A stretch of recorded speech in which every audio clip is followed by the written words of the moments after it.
Well, we're getting ready to go and we're on the river and I'm looking at the mountains. There's all these clouds around it. It's kind of sort of eerie, but it gives us the moods of Mother Nature. This is what people come to experience: adventure and incredible scenery. Jet boating gives a fast-paced view of the terrain, and the greatest danger is from face ache that comes with having a grin from ear to ear. The Dart River originates in the Southern Alps and the Dart Glacier, flowing for 60 kilometres into Lake Wakatipu near Glenorchy. The ride up through the rugged forested mountains and the rocky islands is breathtaking, and you feel you're in a movie set. But then Mother Nature has mastered the art of picture-perfect canvases. Well, Andy, looking around, I know I don't have to ask you this question, but what's so special about Dart River?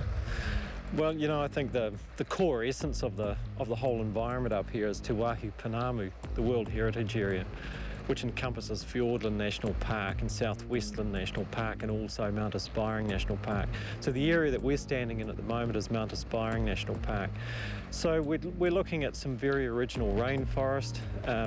I think it's the dynamics of this whole environment. You've got the big mountains of the main divide here, and behind us we have the Cosmos Range, but it's also the combination of the river, the beech forest, the high mountains, and of course the high glaciers that you'll see on clear days. And I know it's probably a little bit cloudy today, but just looking around, I think this is the type of country that brings people like me to New Zealand, isn't it?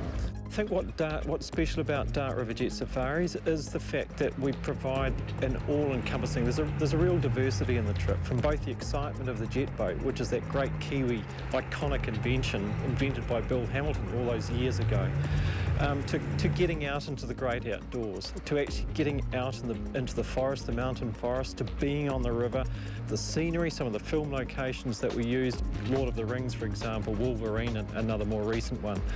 And it's that real involvement that you get from here. And we're 50 minutes basically from Queenstown, so a short drive away, but here we are right in the heart of the Southern Alps. And how do you manage tourism? Because I mean, I guess your jet boats have to come up through this environment, so how do you manage that? With that, I mean, there is a reality that we use petrol-powered engines to get here, but we have a program looking to reduce the amount of fuel that we use. Most people would look at jet boats and think, how can this be sustainable?